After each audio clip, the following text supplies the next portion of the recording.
آج 24 اپریل 2025 جمعرات کے دن کا آغاز ہو چکا ہے۔ پاک بھارت کشیدگی اس وقت اپنے عروج پر ہے اور بھارت میں نریندر مودی نے جو کیبنٹ کمیٹی فار سیکیورٹی ہے اس کے اجلاس کے بعد پاکستان کے خلاف ایک فل فلیج جنگ کا آغاز کر دیا ہے۔ اگر کسی کو لگتا ہے کہ جنگ جو ہے وہ شروع نہیں ہوئی تو یہ خام خیالی ہے۔ بھارت نے جو انڈس واٹر ٹریٹی کو معطل کرنے کی بات کی ہے یہ انتہائی خطرناک معاملہ ہے اور پاکستان کے لیے اس معاملے کے اندر بغیر کسی لیتو لال کے، میں یہ بات بڑے وثوق سے کہہ رہا ہوں کہ پھر اگر یہ معاہدہ معطل ہوتا ہے تو پاکستان کے پاس صرف ایک آپشن رہ جاتا ہے اور وہ آپشن ہے جنگ، کیونکہ پانی ایک بیسک چیز ہے اور بھارت اس وقت پانی کو ہتھیار کے طور پر استعمال کر رہا ہے۔ اس سب کے اندر ناظرین کرام پاکستان کا قومی سلامتی کمیٹی کا جو اہم ترین اجلاس ہے وہ طلب کر لیا گیا ہے۔ رات گئے کچھ امپورٹنٹ میٹنگز بھی ہوئی ہیں اور اس وقت پاکستان کی ایئر فورس جو ہے اسے باضابطہ طور پر یہ ہدایات جاری کر دی گئی ہیں کہ آپ یہ جو رات کے اوقات ہیں ان میں الرٹ رہیں، آپ ہر طرح کی دراندازی کے لیے بھی مینٹلی ریڈی رہیں، کچھ بھی ہو سکتا ہے کسی بھی لمحے۔ اب جنگی تیاریاں جو ہیں ہماری سائیڈ پر بھی اس وقت میں آپ کو یہ بتا دوں کہ مکمل ہو چکی ہیں اور اس وقت پاکستان انڈیا کے خلاف کیا اقدامات لینے جا رہا ہے اس حوالے سے بھی کچھ ڈیٹیلز ہیں اور کس طرح سے اس نظام کو، سسٹم کو کپتان کی ضرورت پڑ گئی ہے، عمران خان کی ضرورت پڑ گئی ہے، کیونکہ یہ یاد رکھیے گا کہ this is the time for national unity اور بلا شبہ پاکستان جو ہے وہ یونائٹڈ ہے ایسے معاملات کے اندر۔ ان چیزوں کے اندر ہم اپنی پالیٹکس، اندرونی سیاست اور ہر چیز جو ہے اسے پیچھے چھوڑ دیتے ہیں، لیکن اب عمران خان صاحب جو ہے ان کی ارجنٹ بنیادوں پر رہائی جو ہے اس کا مطالبہ بھی سر اٹھاتا جا رہا ہے اور یہ مطالبہ پاکستان تحریک انصاف کی طرف سے بھی آ چکا ہے اور بہت سے انڈیپینڈنٹ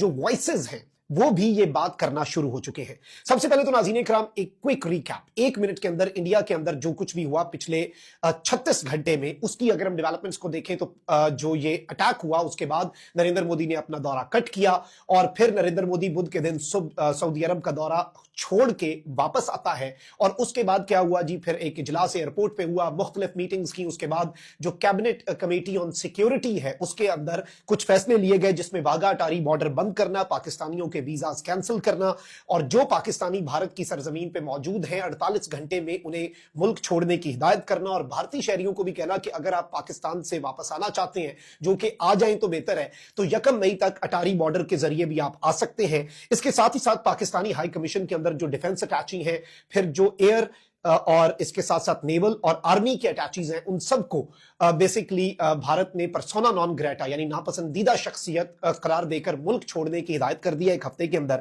ساتھ ساتھ بھارتی ہائی کمیشن کا جو عملہ ہے وہ 55 سے 30 کرنے اور اس میں سب سے جو خطرناک چیز ہے وہ ظاہری بات ہے انڈس واٹر ٹریٹی ہے۔ اب انڈس واٹر ٹریٹی جو ہے آپ کو معلوم ہے کہ یہ 2 طرفہ معاہدہ ہے، عالمی بینک کی ثالثی میں ہوا، 1960 میں ہوا اور اس سب کے اندر بھارت اس کی متعدد خلاف ورزیاں کرتا آیا، اس میں کوئی دوسری رائے نہیں ہے۔ بھارت نے پاکستان کے جو دریا ہیں ان کے اوپر پن بجلی کے منصوبے جو ہیں، پاکستان کو اس کے معاہدے کے تحت 3 دریا ملے تھے نا، سندھ، چناب اور جہلم، اور راوی، ستلج اور بیاس جو ہے وہ پھر انڈیا ان کا پانی، اور لیکن بھارت اس کی وائلیشنز کرتا آیا، لیکن اس معاہدے کو کمپلیٹلی انڈیا نے کبھی ریجیکٹ نہیں کیا۔ یہ چیز آپ یاد رکھیے گا، بڑی بڑی جنگیں ہوئیں، بہت کچھ ہوا، لیکن یہ معاہدہ جو کہ ایک بیسک کور ایشو ہے پانی کا، کیونکہ یونائٹڈ انڈیا کے اندر ایک ہی اریگیشن کا سسٹم چل رہا تھا تو پھر obviously اس کے لیے کوئی معاہدہ چاہیے تھا جب پارٹیشن ہوئی۔ اب اس سب کے اندر امپورٹنٹ ترین ڈیولپمنٹ ناظرین اکرام یہ ہے کہ بھارت اسے یونیلیٹرلی ویسے ختم کر نہیں سکتا اصولاً۔ اس کی وجہ یہ ہے کہ یہ جو معاہدہ ہے اس میں کوئی بھی رد و بدل جو ہے وہ دونوں فریقین کی مرضی سے ہوتی ہے، لیکن چلیں لیو اٹ، بھارت نے کر دیا، انہوں نے جو کرنا تھا کر لیا۔ واٹس نیکسٹ فار اس؟ ایک جانب تو آج قومی سلامتی کمیٹی کا اجلاس بلا لیا گیا ہے، اس میں army chief, air chief, naval chief, D G I S I, D G M I اور امپورٹنٹ سٹیک ہولڈرز جو ملٹری کے ہیں وہ بھی اور سویلین۔ اب ظاہری بات ہے این ایس سی کا اجلاس اس سے پہلے بھی ہوا تھا 2019 میں، جو ایک فیس آف ہوا تھا پاکستان انڈیا کا پلوامہ اٹیک کے بعد، آپ کو معلوم ہے عمران خان صاحب واز دی پرائم منسٹر اور اس کے بعد یہ میسج دیا گیا تھا عمران خان صاحب کی طرف سے کہ ہم ریٹیلیٹ کرنے کا سوچیں گے نہیں، ہم ریٹیلیٹ کریں گے۔ اور اس کے بعد آپ کو معلوم ہوگا کہ اس وقت D G I S P R General Asif Ghafoor کا ایک جملہ کہ وی ول سرپرائز یو، وہ کسی کو نہیں بھولتا۔ آج بھی پاکستان کے منسٹر آف ڈیفنس خواجہ آصف اس پورے سیناریو کی مثال دینے پر مجبور ہوئے۔ رات کے ٹی وی چینلز کے اوپر خواجہ آصف جو ہیں انہوں نے جواب دیا کہ جس طرح ابھینندن کے وقت ہم نے آپ کو رسپانس دیا تھا، جو ہم نے ابھینندن کے ساتھ کیا تھا، وہ ہم اس وقت بھی کریں گے، اور پاکستان جو ہے وہ 100% جواب دینے کی پوزیشن میں ہے۔ کوئی اس خام خیالی میں نہ رہے کہ اس وقت کوئی پرابلمز ہیں پاکستان کو یا پاکستان کے لیے کوئی یہ ایشو ہے کہ پاکستان جو ہے وہ اس سب کے اندر جواب دینے کی حیثیت نہیں رکھتا۔ اب یہاں پر ایک طرف تو ناظرین کرام بھارتی اقدامات جو ہیں ان کے حوالے سے خاطر خواہ اور بڑا تگڑا قسم کا جواب جو ہے وہ دینے کی اس وقت ضرورت بھی آ چکی ہے, کیونکہ آبویسلی انڈیا نے اس سب کے اندر جو رول پلے کیا ہے, آپ دیکھیں کہ دہشت گردی کا حملہ ہے, ٹھیک ہے جی, اس کی مذمت کرتے ہیں سب, اور جو عام لوگ ٹورسٹ مرے ہیں اس کی بھی مذمت کرتے ہیں, جیسے ہم مقبوضہ وادی کے اندر ہونے والے ظلم, جبر اور آنسو گیس کی شیلنگ اور ٹیئر گیسز اور پیلٹ گنز کے استعمال کی بھی مذمت کرتے ہیں, جہاں جہاں پر جو بھی ہوا ہم اس کی مذمت کرتے ہیں, اور ظلم کا آبویسلی کبھی بھی جواز جو ہے وہ دہشت گردی نہیں ہوتی. لیکن اس سب کے اندر بھارت نے کیا ایکشنز لیے, کیا اپنے سیکیورٹی بریچ کے اوپر, کیا اپنی سیکیورٹی بڑھانے کے اوپر, کیا اپنی ناکامیاں چھپانے کے لیے ان کے سارے جو کیبنٹ کمیٹی ان سیکیورٹی سارے اقدامات تو اسٹیٹ آف پاکستان کے خلاف ہے. آپ نے دہشت گردی کے خلاف آپ کی سرزمین پہ بھی روک لیتے, لیکن یہ سب کچھ جو ہے یہ دیکھیں الزامات ہوتے ہیں, لیکن ایکشن آپ دہشت گردوں کے خلاف نہیں جن سے آپ کا مسئلہ ہے. لیکن اب اس سب کے اندر یہ اپنی تھیوریز اور وہ من گھڑت باتیں. اب یہاں پر ناظرین کرام میں آپ کو یہ بتا دوں کہ قومی سلامتی کمیٹی کے اجلاس کے اندر کچھ چیزیں ہیں ایکسکلوزیولی, میں مزید بھی کنفرم کر رہا ہوں, میری کچھ لوگوں سے بات بھی ہوئی ہے اور ان لوگوں نے مجھے یہ کنفرم کیا ہے, اور یہ بڑے میں وثوق سے آپ کو بتا رہا ہوں کہ کچھ بہت بڑے سرپرائزز ملیں گے, کیونکہ انڈیا نے ڈائریکٹ سٹرائک تو وہ اپنی اس کمیٹی کے اندر انہوں نے فیصلہ بھی کیا, وہ اعلامیہ تو نہیں جاری کریں گے, وہ تو بعد میں کہہ دیں گے کہ جی ٹیرر کیمپس ہیں, یہ ہے وہ ہے. اچھا اب تو وہ انڈین میڈیا لوکیشنیں دینا شروع ہو گیا کہ ایک ٹیرر کیمپ فلانا پنجاب کے اس شہر میں, ادھر جا کے گھس کے یہ کرو, ادھر جا کے گھس کے یہ کرو.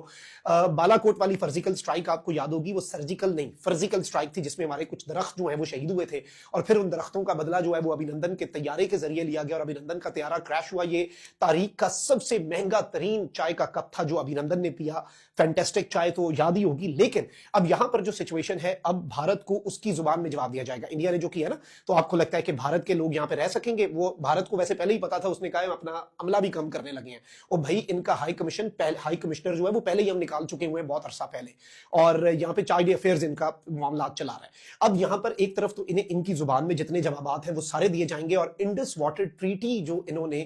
سندھ پاس کا معاہدہ جو ہے جو انہوں نے ظاہری بات ہے معطل کیا ہے, اس کے حوالے سے کچھ بڑے اعلانات, اور ایک طرف تو اس کا سدباب کرنے کے لیے جو انٹرنیشنل آپشنز ہیں پاکستان کے پاس, پاکستان وہ بھی ایکسرسائز کرے گا. ورلڈ بینک جو اس کا ثالث ہے اس کی ذمہ داری ہے نا کہ وہ اسے پورا کروائے. لیکن اس سب کے اندر کچھ بھارت کو سرپرائزز ملیں گے جو شاید بھارت ابھی ایکسپیکٹ نہیں کر رہا ہوگا, اور انہوں نے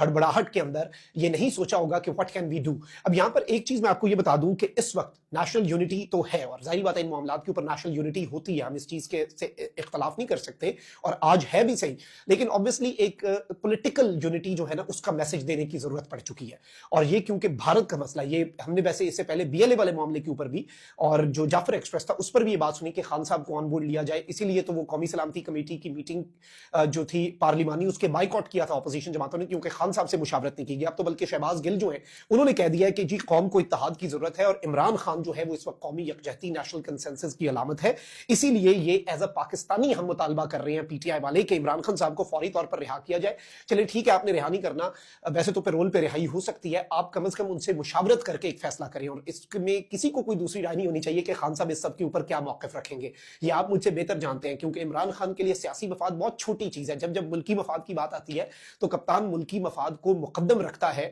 اور سیاسی مفاد جو ہے اسے بہت پیچھے رکھتا ہے. تو عمران خان صاحب اب اس میں پالیٹکس, یہ معاملہ ہے نہیں پالیٹکس کرنے والا, تو دس از دا رائٹ ٹائم کہ عمران خان صاحب کو رہا کم از کم ان سے مشاورت جو ہے وہ ضرور کی جائے. اور پاکستان کو اس وقت اتحاد کی ضرورت ہے, اور ایک نیشنل یونٹی کی ضرورت ہے, ایک نیشنل کنسنسس کی ضرورت ہے. ایک آل پارٹیز کانفرنس جو ہے میں سمجھتا ہوں وہ ہنگامی بنیادوں پہ آفٹر این ایس سی کی میٹنگ, نیشنل سیکورٹی کمیٹی کی میٹنگ کے بعد ایک قومی سلامتی کمیٹی کی میٹنگ بلائیں ایوان,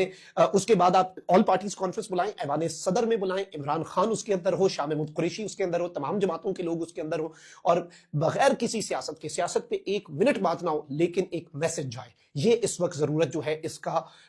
اسے بہت شدت سے محسوس کیا جا رہا ہے کہ this is what is need.